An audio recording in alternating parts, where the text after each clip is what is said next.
안녕하세요. 아날로그 그녀입니다. 오늘 제가 읽어볼 책은 현진건 작가의 단편입니다. 현진건 작가 하면 빈처, 운수 좋은 날, 비상함과 러브레터, 고향, 술 권하는 사회, 무영탑 등 많은 작품들이 떠오르는데요. 민족 작가라고 불리워지는 분이시죠. 실제 동아일보에 근무하실 때 송기정 선수의 일장기를 지운 죄로 1년 옥살이를 하셨어요. 친일을 권하는 사회에서 이광수, 서정주, 그리고 최남선 이런 작가들과는 달리 현진건은 꿋꿋하게 식민지 시대를 사는 민중의 아픔을 그려냈습니다.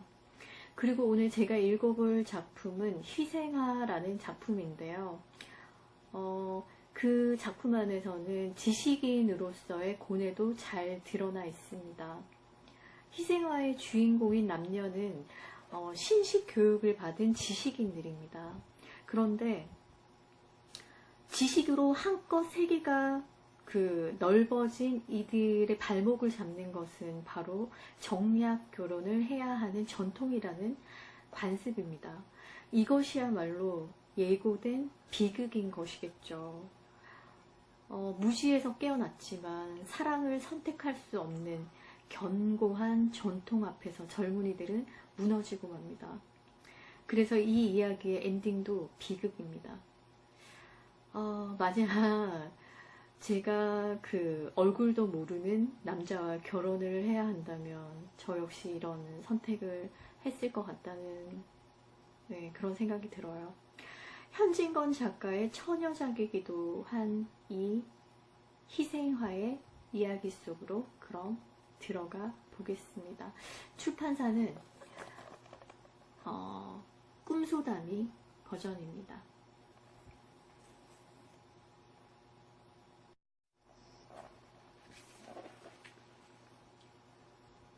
어머님은 우리 남매를 데리고 사직골 막바지에서 쓸쓸한 가정을 이루었었다. 우리 아버지는 내가 3살 먹던 가을에 돌아가셨다고 한다. 어머니께서 때때로 눈물을 머금고 아버지께서 목사로 계시던 것이며 그 열렬한 웅변이 죄 많은 사람을 감동시켜 하나님을 믿게 하던 것이며 자기 몸은 조금도 돌아보지 아니하고 교회 일에 진심 간력하던 것을 이야기하신다. 나보다 4년 맞이인 누님은 이 말을 들을 적마다 그 맑고 고운 눈에 눈물이 어리었다. 철 모르는 나는 그 이야기보다 어머님과 누님이 우는 것이 슬퍼서 눈물을 흘리었다. 집안은 넉넉치는 아니하나 많지 않은 식구라 아버지 생전에 장만해 주신 몇 섬직이나 추수하는 것으로 기한은 면할 수 있었다. 아버지의 과마인지는 모르나 어머님은 우리 남매를 학교에 다니게 하였다. 벌써 10여 년 전 일이라 누님 공부시키는 데 대하여 별별 비평이 다 많았다. 그러나 어머님은 무슨 까닭에 여자 교육이 필요한 것인 줄은 모르셨겠지만은 아마 여자도 교육시키는 것이 좋은 줄로 아신 것 같다. 누님은 18세의 꽃같은 처녀로 땡땡학교 여자부 4년급의 우등 성적으로 진급되고 나도 그 학교 2년급에 진급되던 봄의 일이다. 나의 손을 붉게 하고 내 얼굴을 푸르게 하던 추위는 없어진 지 오래이다. 햇빛은 따뜻하고 바람끝은 부드럽다. 잔디밭에는 새싹이 돋아나고 개나리와 진달래는 벌써 사냐를 붉고 누룩에 수놓았다. 어느덧 버드나무 얽힌 곳에 꾀꼬리는 벗을 찾고 아지랑이 희미한 하늘에 종달새는 높이 떴다. 우리 집 뜰 앞에 심어둔 두어나무 월계하도 춘군의 고운 빛을 나도 받았노라 하는 듯이 난만이 피었었다. 하룻날 떠오르는 선명한 햇빛이 어렴풋이 좋으는 듯한 아침 안개에 위항한 금빛을 흩을 적에 누님은 가늘게 숨쉬는 춘풍에 머리카락을 날리며 어리인 듯이 월계하를 바라보고 섰다. 쏘아오는 햇발이 그의 눈을 비치니 고개를 갸웃하며 한 손을 이마 위에 얹고 눈을 스르르 감더니 아직도 어슴푸레하게 조우는 월계하 그늘에 몸을 숨기매 이슬 젖은 꽃송이가 누나의 뺨을 스친다. 손으로 가벼이 이 화판을 만지며 고개를 숙여 꽃을 들여다본다. 나도 한참 누님과 월계하를 바라보다가 학교에 갈 시간이나 아니 되었나 하고 방에 걸린 시계를 보니 아니나 다를까 벌써 시간이 다 되어간다. 급히 건넌방에 들어가 책보를 싸가지고 나오며 누님 어서 학교에 가요. 벌써 시간이 다 되었어요. 벌써? 하고 누님은 내 말에 놀라 돌아서더니 허둥허둥 건넌방으로 들어가 책보를 싸더니 또 망연히 앉아있다. 어서 가요. 나는 조급히 부르짖었다. 누님은 또 한 번 놀라 몸을 일으켰다. 요사이 누님의 하는 일이 매우 이상하였다. 그 열심으로 하던 공부도 책을 보다가 말고 망연자실하여 먼 산만 멀거니 바라보고 있을 적이 많았다. 누님이 잠은 어머니를 매시고 큰 방에서 자되 공부는 나를 데리고 건넌방에서 하였으므로 누님이 정신 잃고 앉은 것을 여러 번 보았다. 그날 밤 새로 한시나 되어 잠을 깨니 갑자기 뒤가 보고 싶었다. 나는 급히 일어나 뒷간에 갔었다. 뒤를 보고 나오니 이미 이지러진 어스름 반달이 중천에 걸려 있다. 나는 달을 쳐다보며 한 걸음 두 걸음 마당 가운데로 나왔다. 뜰 앞 월계하는 희미한 달빛에 어슴푸레하게 비치는데 꽃 사이로 하야스럼한 무엇인가 보인다. 자세히 보니 누님이 꽃에다 머리를 파묻고 서 있다. 그의 흰 옥양목 저고리가 내 눈에 띄이니라. 왜 누님이 저기 저러고 서 있나? 온 세상이 따뜻한 봄의 한이에 쌓여 고요히 잠든 이 밤중에 무슨 까닭으로 나와섰나? 나는 어린 가슴을 두근거리며 누님 거기서 무엇해요? 내 소리에 깜짝 놀랐는지 몸을 흠칫하더니 아무 대답이 없다. 가만 가까이 가서 어깨를 가볍게 흔들었다. 숨을 급히 쉬는지 등이 들먹들먹한다. 나오는 울음을 멈추는지 가늘고 떨리는 오열성이 들린다. 나는 바싹 대들어 누님의 얼굴을 보았다. 분결 같은 두 손 사이로 보이는 얼굴은 발그레하였다. 나는 웬일인가 하고 얼굴 가린 두 손을 힘써 떼었다. 두 손은 적셔 있었다. 누님의 두 눈으로 눈물이 흘러내린다. 구슬 같은 눈물이 점점이 월계하에 떨어진다. 월계하는 그 눈물을 머금어 엷은 명주로 가린 듯한 달빛에 어렴풋이 우는 것 같다. 누님의 머리는 불덩이 같이 더웠다. 왜 안 자고 나왔니? 하며 내 손을 밀치는 손은 떠는 듯하였다. 나는 목맨 소리로 누님 왜 우셔요? 네? 하고 내 눈에도 눈물이 핑 돌았다. 이슬에 젖은 꽃향기는 사랑의 노래와 같이 살근살근 가슴을 여의고 따뜻한 미풍은 연애에 타는 피처럼 부드럽게 뺨을 스쳐 지나간다. 이런 밤에 부드러운 창자의 느낌이 없으랴. 꽃다운 마음에 수심이 없으랴. 철 모르는 나는 누님 어서 들어가셔요 하고 누님의 손목을 이끌었다. 맥이 종작 없이 뛰는 것을 직감하였다. 누님은 눈물을 씻으며 먼저 들어가거라. 나도 곧 들어갈 것이니 하였다. 되간절 웬일이셔요? 어디가 아프셔요? 아니, 공연히 마음이 뒤숭숭하구나 하더니 한 손으로 월계화 가지를 부여잡고 이마를 팔에다 대고 흑흑 느끼어 운다. 어스름 달빛은 쓰린 이별에 우는 눈의 시선같이 몽매하게 월계화 나무 위에 흘러있다. 이틀 후 휴일에 누님과 나는 창경원 구경을 갔었다.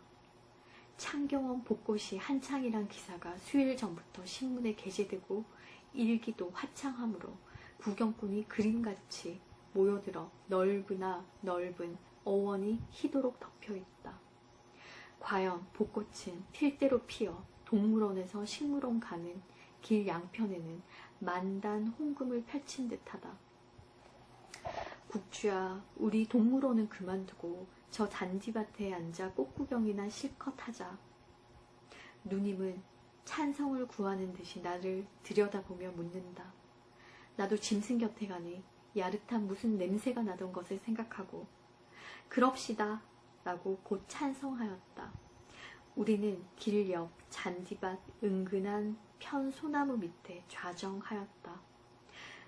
붉은 노을 같은 꽃다리 밑으로 지나가는 흰옷 입은 유객들은 꽃빛에 비치어 불구스름해 보이는 것이 말할 수 없는 추능을 자아낸다.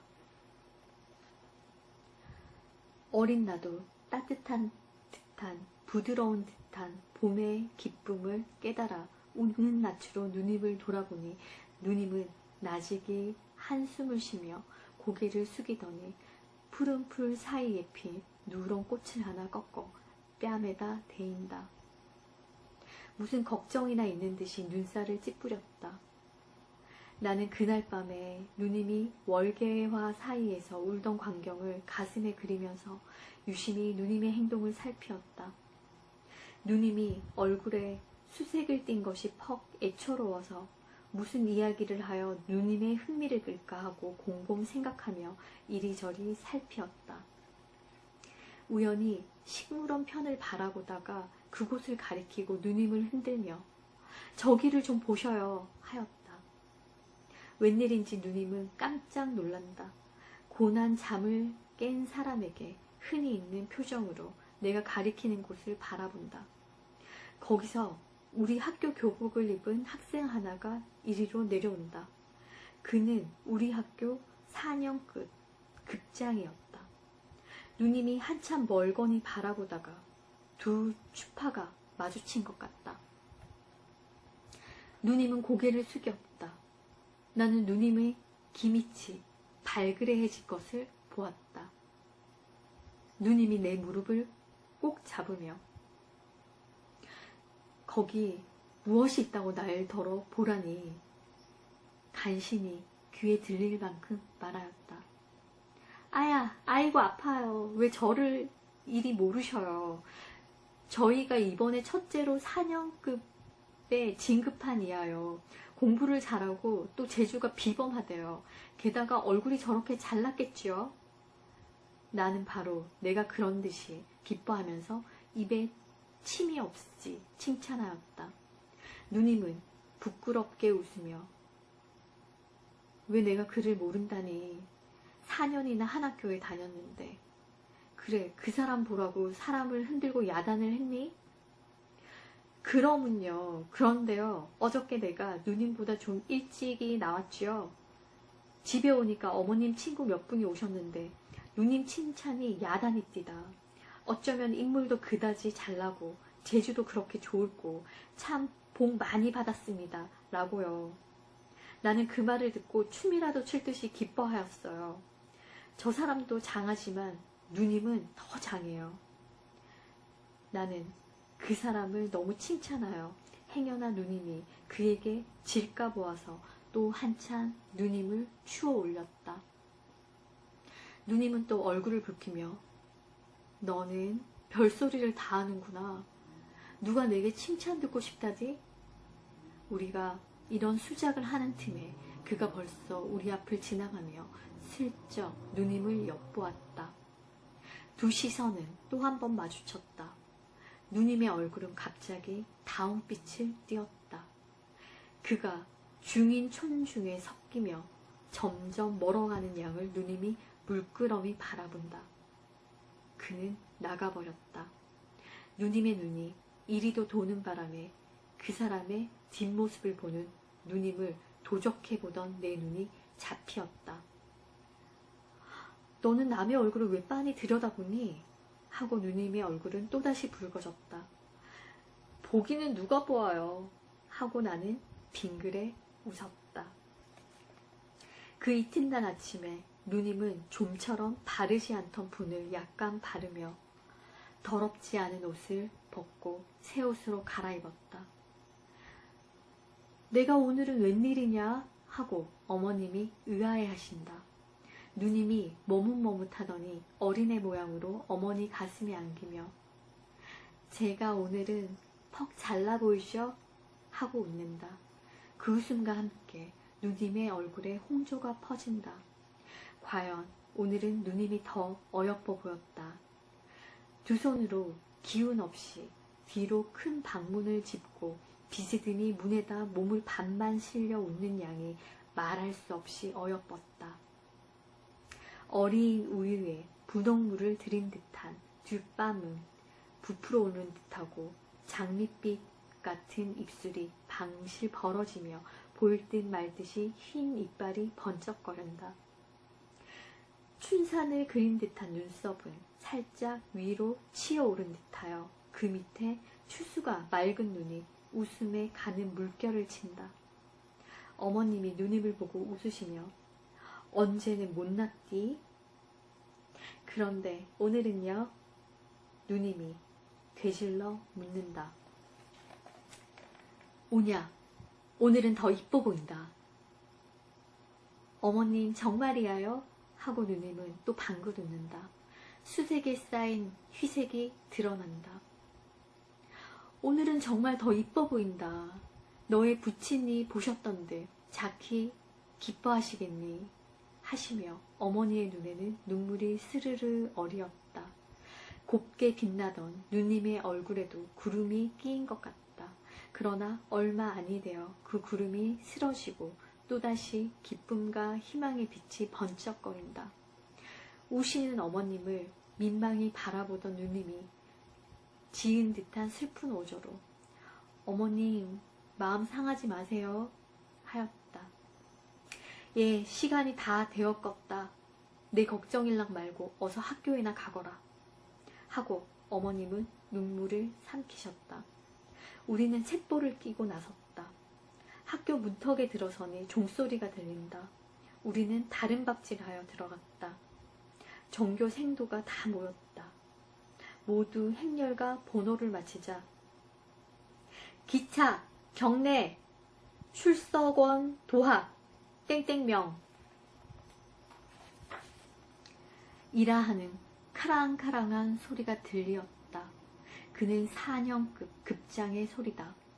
이 소리가 끝나자 여자부 편에서도 이와 같은 호령과 보고를 하는 소리가 들리었다. 그는 옥을 빻는 듯한 날카로운 소리였다. 그는 우리 누님의 소리다. 오늘은 웬 셈인지 이 두 소리가 나의 어린 가슴을 뛰게 하였다. 그 다음 토요일 하악한 후에 교우회가 모인다고 4년급 생도들이 학교 문을 걸고 파수를 보며 철없는 1, 2년급들이 나가는 것을 막아섰다. 우리가 늘 모이는 강당에 들어가니 벌써 이 편에는 남학생, 저 편에는 여학생이 빽빽이 앉아 있었다.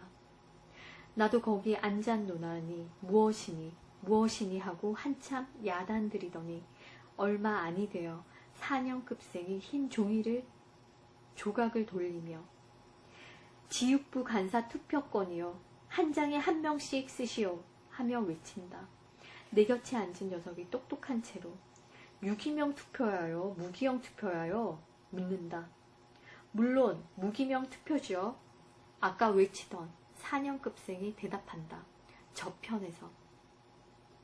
무기명 투표란 무엇이여? 하는 녀석이 있다. 그것도 모르면서 회할 적마다 집에만 가려고 하지. 무기명 투표란 것은 선거자의 이름을 쓰지 않는 것이요.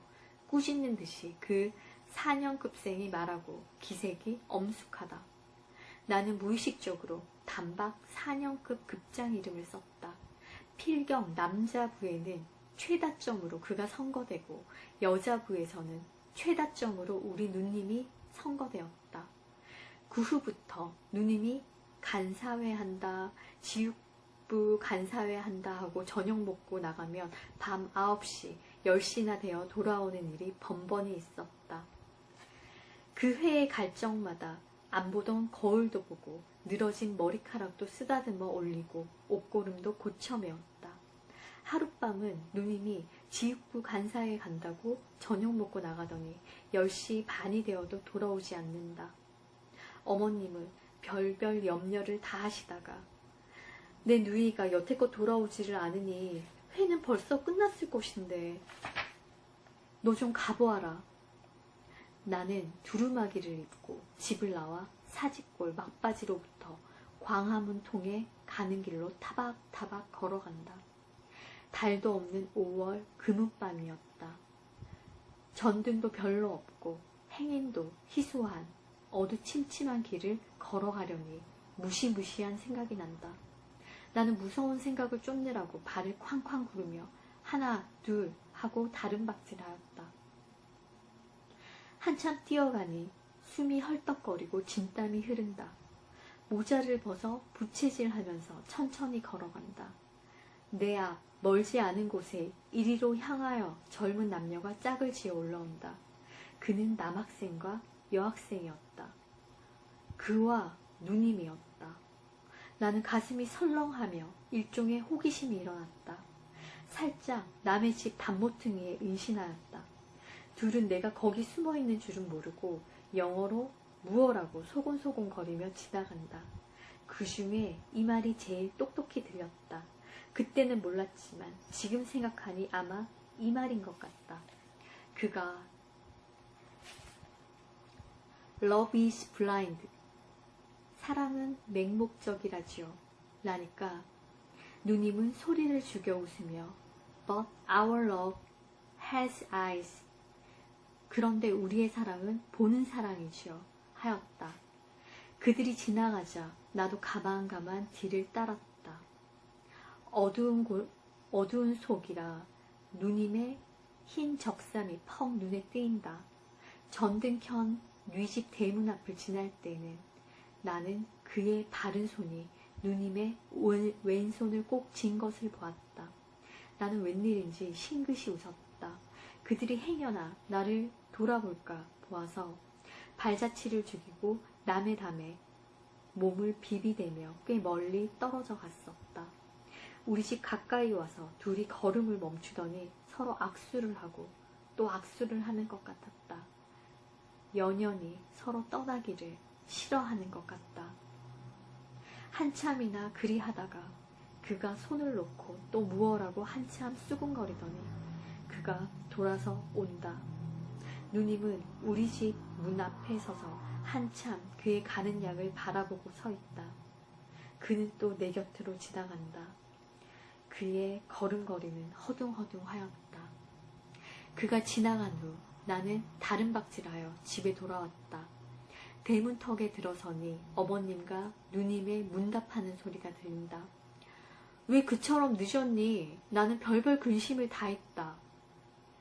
오늘은 상의할 일이 좀 많아서 누님이 머뭇머뭇한다. 그 애는 어디로 왔기에 같이 오지를 않으니 오는 길에 못 봤니? 어머님이 묻는다.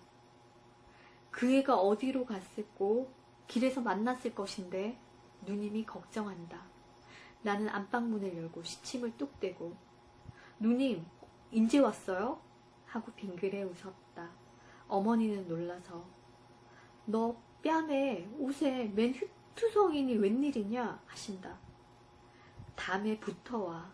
아니야요. 저 하고 누님을 보고 빙글빙글 웃었다. 누님의 얼굴은 또 빨개졌다. 그 후 더운 날 달밤에 누님은 친구하고 어디를 간다 하고 자주자주 나가었다.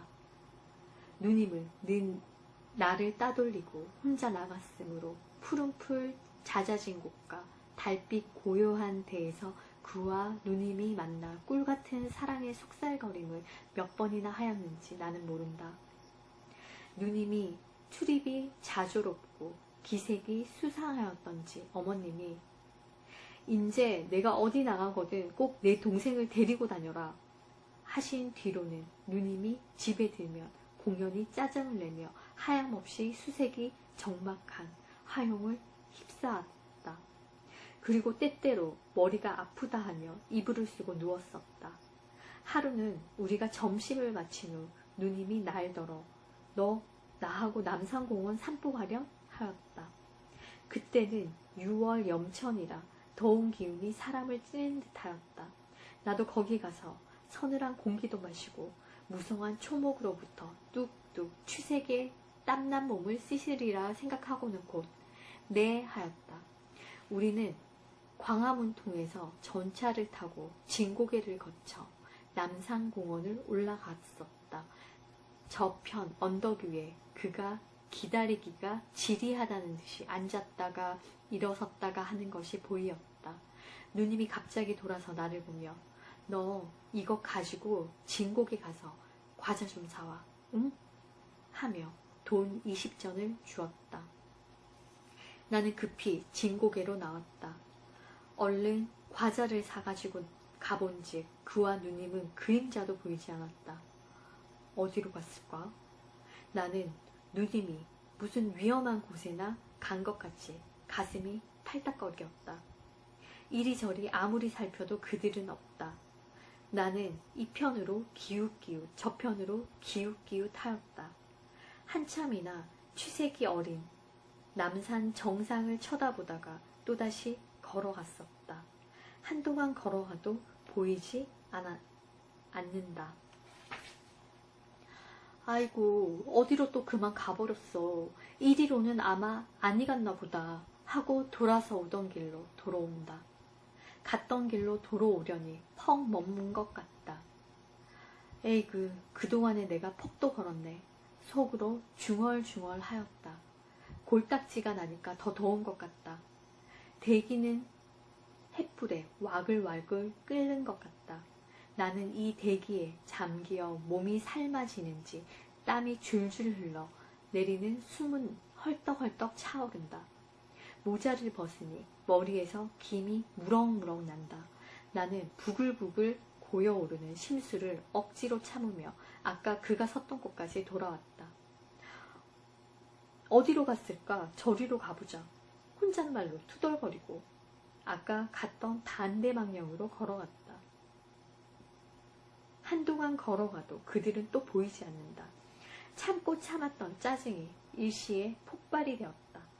잔디밭에 털썩 주저앉아 엉엉 울었다. 풀들을 쥐어뜯으며 한참 울다가 하도 내가 어린애 같은 것이 부끄럽고 우스웠다. 그렁그렁한 눈물을 씻고 히히 한번 웃은 뒤 이리저리 또 살펴보기 시작하였다. 저편 좀처럼 사람 눈에 띄지 않는 소나무 그늘 밑에 그들이 나란히 앉아있는 것을 보았다. 나는 잃었던 보배를 발견한 듯이 기뻐하였다. 누님 거기 계세요. 고함을 지르고 뛰어가려다가 에라 무슨 이야기를 하는지 좀 엿들으리라 하고 어느 결에 그들 뒤를 따라가던 모양으로 가만가만 걸어 가까이 갔었다. 한낮이므로 유객 하나 없고 바람 한 점 불지 않는다. 더운 공기는 기름 언 것 같이 조금도 파동이 없다. 남이 들을까 보아서 가만히 하는 이야기도 낱낱이 내 귀에 들리었다. 물론 그렇게 해야지요. 그런데 요사이는 어째 볼 수가 없어요. 하고 그가 말하였다. 어머님께서 어디 나가게 하셔야지요. 나가거든 꼭 동생과 같이 다녀라 하셨겠지요. 그래서 오늘도 같이 왔지요.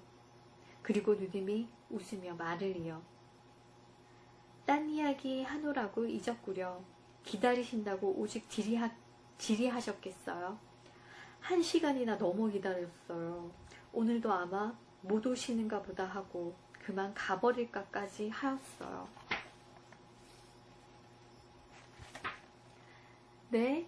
가버릴까 하였어요? 제가 언제 약속 어긴 일이 있어요?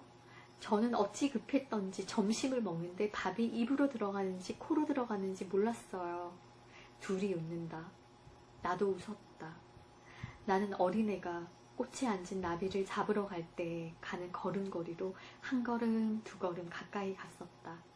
사랑하는 이들은 달디단 이야기에 얼이 빠져 사람 오는 줄도 모른다. 그들 앉은 소나무 뒤에 살짝 붙어섰다. 두 어깨는 다가 있고 누님의 풀린 머리카락이 그의 뺨을 스친다. 그와 누님의 눈과 입에는 정이 찬 웃음이 넘친다. 그러다가 두 손길을 마주잡고 실신한 사람 모양으로 멀거니 서로를 들여다본다. 누님의 몸으로부터 발산하는 따뜻하고 향기로운 기운에 나도 쌓인 것 같았다. 나는 왈락 달려들어. 누님, 여기 계세요? 나는 어디 가셨다고. 아, 사람에도 퍽도 먹이시지. 둘은 깜짝 놀래었다. 누님의 무시적삼이 달싹달싹 하는 것을 보고 누님의 가슴이 팔딱거리는구나 하였다. 그는 시치미를 뚝 때려 하였으나 부끄러움이란 원소가 얼굴에 퍼뜨리는 붉은 빛을 감출 길이 없었다. 에그, 나는 누구라고 퍽도 놀랐다. 누님은 두근거리는 가슴을 한 손으로 어루만지며 말하였다. 누님이 그를 향하며 이 애가 제 동생이야요. 아직 철이 안 나서 많이 사랑해 주셔요. 한뒤 나를 보고 그를 눈으로 가리키며 너 이 보고 이제부터는 형님이라고 하여라. 어째서 형님이라 해요? 내가 애를 먹였다. 누님의 얼굴은 새빨개지며 나를 흘겨본다. 왜 누님 성나셨소? 그러면 형님이라고 하지요. 하고 어리광을 부리며 형님, 누님, 과자 잡수셔요. 하고 쥐었던 과자를 앞에 내놓았다. 누님이 나를 보고 빙그레 웃으며 우리는 먹기 싫으니 너 혼자 저쪽에 가서 먹고 있거라. 우리 갈 때 부를 것이니. 나도 길게 방에 놓기가 싫었다. 과자를 지고 나와 풀밭에 앉아 먹으면서 혼잣말로 내 뱃속에 영감쟁이 12이나 들어앉았는데 어린애로만 여기지? 하고 웃었다. 그 긴긴 해가 벌써 서산에 걸리었다. 낙조에 비치는 녹수와 방초는 불이 붙은 것 같이 붉어 보인다. 나도 이동안에 퍽도 심심하였다. 풀을 자리 삼아 눕기도 하고 기지개도 켜고 몸을 비비 틀기도 하며 곡조도 모르는 창가를 함부로 부르기도 하였다.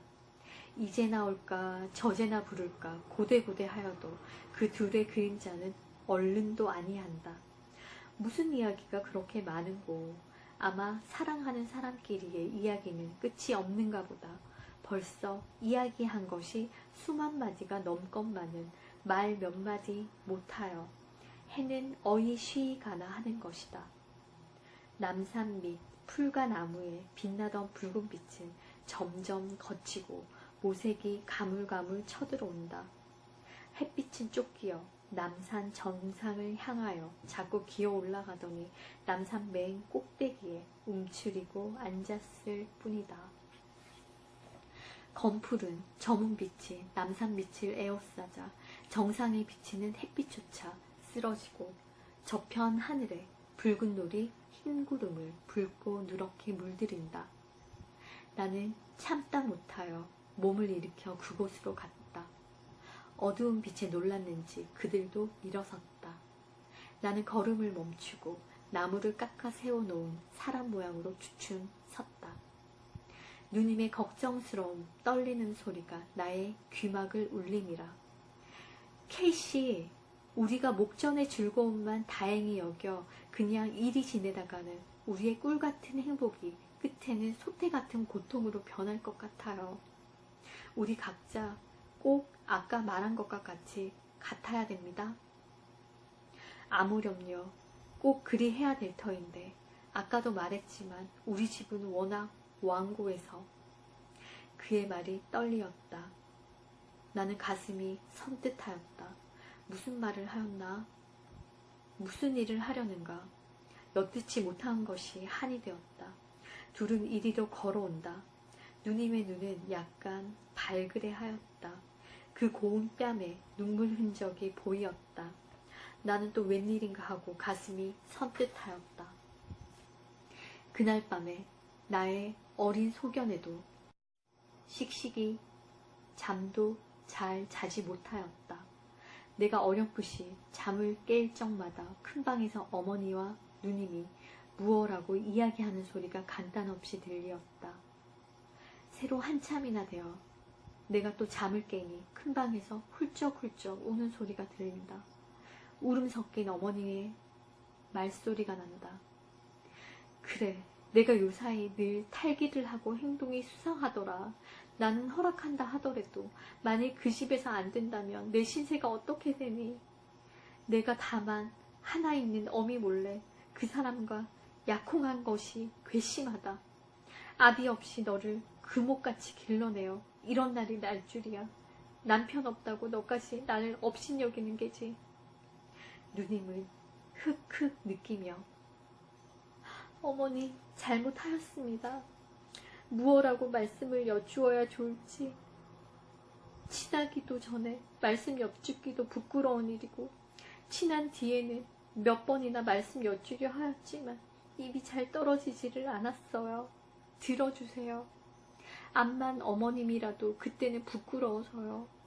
인젠 서로 약혼까지 해놓았으니 몸과 마음이 달아 부끄럼도 돌아볼 수 없게 되었어요. 그래서 뻔뻔스럽게 여쭌 것이야요. 어머니 말씀같이 그가 저를 잊을 리는 없어요. 버릴 리는 없어요. 그다지 자정한 그가 그럴 리가 없다고요. 어제 공원에서 단단히 맹세하였습니다. 각각 부모님께 여쭈어 드리시면 이 위에 더 좋은 일이 없거니와 만일 그렇지 않거든 멀리 달아나겠다고요. 배가 고프고 옷이 차더라도 부모도 못 보고 형제도 못 보더라도 둘이 같이만 있으면 행복이라고요. 온갖 곤란과 갖은 고통을 달게 받겠다고요. 정말 그래요. 저도 그 없으면 미칠 것 같아요. 어머님이 허락을 아니하신다 할 것 같으면 저는 이 세상에 살아있을 것 같잖아요. 밀어오는 물을 막았던 방축을 무너버릴 때에 물밀듯이 누님이 말하였다. 흔히 순결한 처녀가 사랑의 물을 가슴속에 깊이 숨겨두고 행여나 남이 알까 보아서 전전긍긍하며 홀로 간장을 태우다가도 한번 자기 친한 이에게 발설하기 시작하면 맹렬히 소회를 베푸는 것이리라. 나는 가슴을 울렁거리며 안방에 건너왔다. 누님은 어머님 무릎에 머리를 파묻고 울며 어머님은 누님의 등에다 이마를 대고 온다. 나도 한참 소연히 섰다가 어머님 곁에 앉았다. 어머님을 흔들며 목맨 소리로 어머님 울지 마세요. 이 말을 마치자 가슴이 찌르르해지며 흐르는 눈물을 금할 길이 없었다. 어머님은 눈물을 삼키고 누님을 흔들며 예, 그만 그쳐라. 누님은 더 설게 운다. 예, 남 부끄럽다. 그만두어라. 오냐, 내 원대로 하마. 그도 한번 데리고 오너라. 어머님은 그만 동곳을 빼었다. 여자가 수약이나 위모칙강이란 말은 어찌 생각하고 한 소리인고. 이틀 후 누님이 그를 데리고 왔다. 그의 곱상스러운 얼굴과 얌전한 고동이 당장 어머님의 마음을 이끌었다. 참 내 딸의 짝이라 하였다. 애녀의 평생이 유탁하다 하였다. 단꿈을 꾸리라 하였다. 기쁜 날이 오리라 하였다. 더구나 맑은 눈과 까만 눈썹이 내 딸과 흡사하다 하였다. 누님과 그가 영어로 말하는 양을 보고 뜻도 모르면서 웃으셨다. 재미스러운 딸의 장래 가정을 꿈꾸고 사랑스러운 외손차를 꿈꾸었다. 그 후부터는 남의 이목을 피해가며 몇 번이나 서로 맞추어서 길게 기다려가지고 살짝이 만나던 애인들은 자유로이 우리 집에서 만나 웃고 즐기게 되었다. 어떤 날 저녁에 그가 우리 집에 왔다. 그때 마침 어머님은 어디 가시고 나와 누님이 단 둘이 있었다. 나는 와랑 내다르며 형님 오셔요 라고 반갑게 인사하였다. 누님도 반가이 맞으며 요사이는 왜 오시지 않아 하셨어요? 아니 내가 언제 왔는데 하고 그는 지어서 웃는다. 누님은 늘 눈을 스르르 감으며 무엇을 생각하시는 듯 하더니 오늘이 7월 초열일이고 초 7일이 공일이라 공일날 오시고 오늘 처음이지요? 그래요? 한 사나흘밖에 더 되었어요? 사흘, 저는 한 3년이나 된 듯 하였어요. 사흘 만에 한 번씩 만나? 멀어요. 펑 멀고 말고요. 사흘이 그다지 가까운 것 같습니까? 하고 누님은 무엇을 찾는 듯이 그를 바라본다. 사흘 만에 한 번씩 와도 장하지요. 하고 그는 또 웃는다. 장해요? 사흘 동안에 제가 몇 번이나 문 밖을 내다보셨는지 아세요? 저는 온갖 걱정을 다 했지요.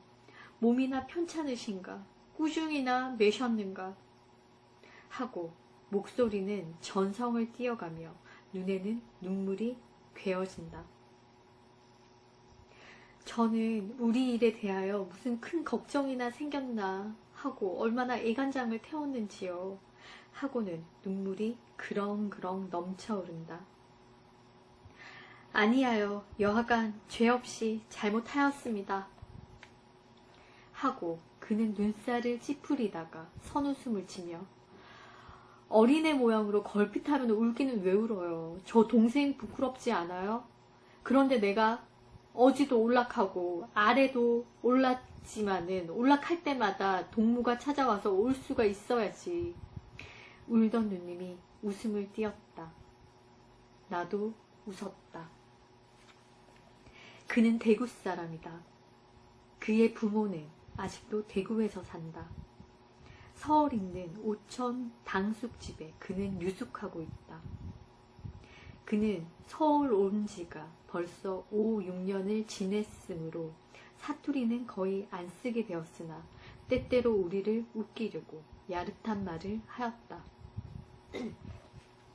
올락하고 갈락하고 흉내를 내어 나는 방바닥에 똘똘 굴러가며 웃었다. 그는 시치미를 뚝 떼고 남 이야기하는데 웃기는 와 웃소 가참 얄궂다 하였다. 누님은 어떻게 웃었는지 얼굴이 붉어지고 배를 움켜쥐고 숨찬 소리로 그만두셔요. 그만 웃기셔요.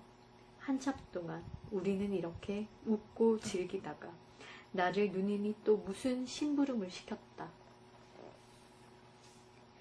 무슨 심부름이던가 생각이 아니 난다. 그가 오기만 하면 누님이 무엇 좀 사오너라, 어디 좀 갔다 오너라 하고 늘 나를 따돌렸다. 에그, 누님도 왜 나를 늘 따돌려?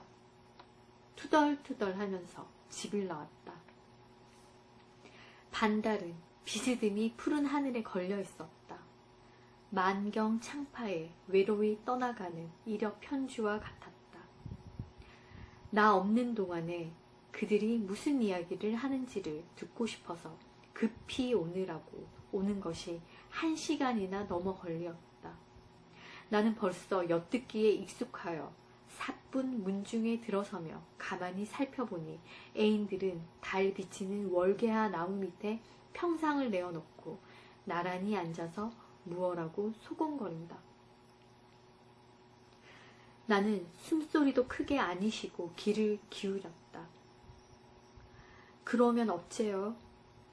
어머님께서는 좀처럼 올라오시지 않을 것이고 왜 그러면 상서로 이 사정을 못 알을 것이 있어요? 누님의 애타는 소리가 들린다. 글쎄요, 몇 번이나 상서를 썼지만 붙이지를 못하겠어요. 만일 차일피일 하다가 딴 데 혼인을 정해놓으시면 어째요?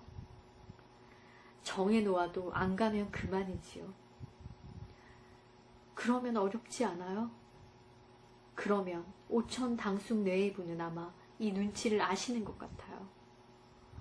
네? 아마 그런 것 같아요. 그래서 집에 무슨 통시가 있었는지 할아버지께서 일간 올라오신대요. 올라오시면 죄다 여쭙겠단 말씀이구려. 글쎄요. 그런데 우리 할아버지는 참 호랑이 같은 어른이라 완고 참 완고신데 나도 어찌할 줄을 모르겠어요.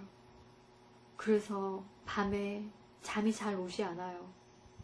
하고 머리를 긁적긁적하고 눈살을 찡그리더니 또 말을 이어 오늘 또 아버지께서 하서하셨는데 이번 울산 김승지 집에서 너를 선보러 간다니 행동을 단정히 하여라 하는 뜻입니다. 참 기막힐 일이에요. 하고 한숨을 내쉰다. 부모님께 하룻바삐 이 사정을 여쭙지 않으면 큰일 나겠습니다. 그려. 누님의 안타까운 목소리가 들린다. 여하간 꾸중을 하시더라도 장가를 못 가겠다 할 터야요. 조금 더 걱정 마셔요.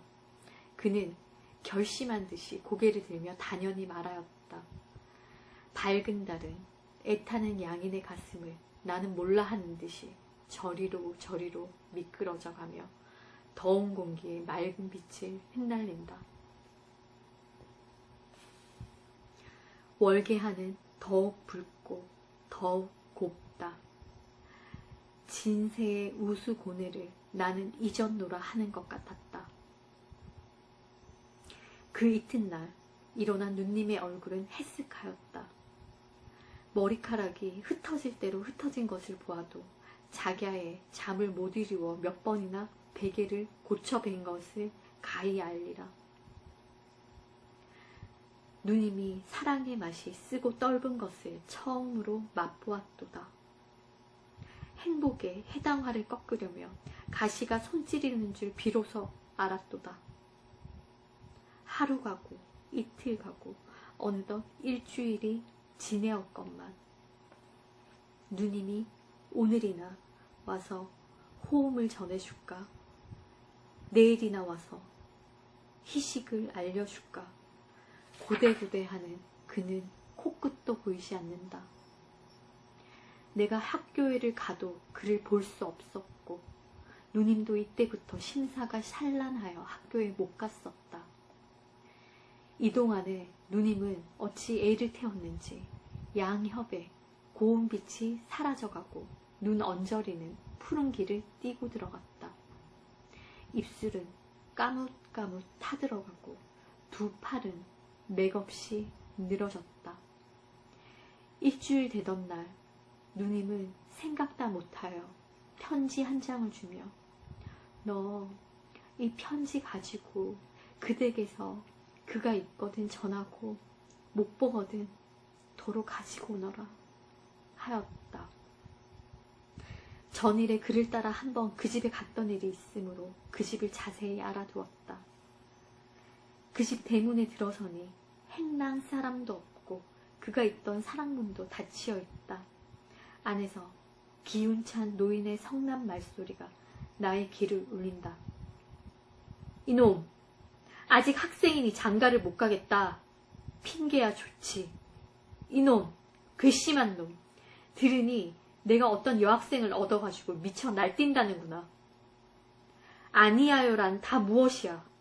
부모가 드리는 장가는 학생이라 못 가겠고 학생 신분으로 계시분 해도 괜찮으냐? 이놈! 고약한 놈! 내 원대로 그 학교나 마치고 장가 드릴 것이로되 벌써 어린 놈이 못 견뎌서 여학생을 얻으니 무엇을 얻느니 하니 그냥 두다가 내 신세를 망치고 가문을 더럽힐 터이야. 그래서 하루바삐 정혼하고 혼수까지 보내었는데 지금 와서 가느니 마느니 하며 어찌하잔 말이냐. 암만 어린 놈의 소견이기로. 그 집은 울산 일판의 유명한 집안이라 재산도 있고 양반도 좋고 다 된 혼인을 이 편에서 태혼하면 그 신부는 생과부로 늙으란 말이냐? 일부 함원에 5월 비상이란 말도 못 들었어. 죽어도 못 가겠다. 허허, 이놈, 박살할 놈. 조부모도 끊고 부모도 끊고 일가 친척도 끊으려거든. 내 마음대로 좀 해보아라. 나는 이 말을 들으니 소름이 쭉 끼치었다. 한편으로는 분하기 짝이 없었다. 깨끗한 눈이니 이다지 모욕을 당한 것이 절절히 분하였다. 곧 들어가 분풀이나 할 듯이 작은 눈을 홉뜨고 고사리 같은 손을 불끈 쥐었다. 허허, 이놈, 괘씸한 놈. 에이, 화나. 거기 내 두루막내. 하는 그 노인의 우렁찬 소리가 또 들린다. 나는 간담이 선을 하였다. 그 노인이 신을 찍찍 끌고 이리로 나오는 것 같다. 나는 무서운 중이 나서 급히 다른 박질하여 그 집을 나왔다. 그날 밤 어머님 잠드신 후 누님이 살짝 내게로 건너와서 예, 너 본대로 좀 이야기하여 다고, 응? 이 말을 하는 누님의 얼굴은 고뇌와 수괴의 빛이 보인다.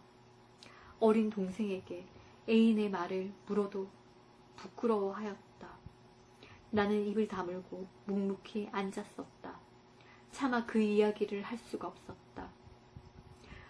왜 심술이 났니? 어서 이야기를 좀 하려무나. 편지를 도로 가지고 온 것을 보니 형님을 못 만났니? 만나도 못 전했니? 혹은 무슨 일이 났더냐? 남에서 고만 태우고 어서 좀 이야기하여 다고. 가련한 내 누이의 청이 아니냐.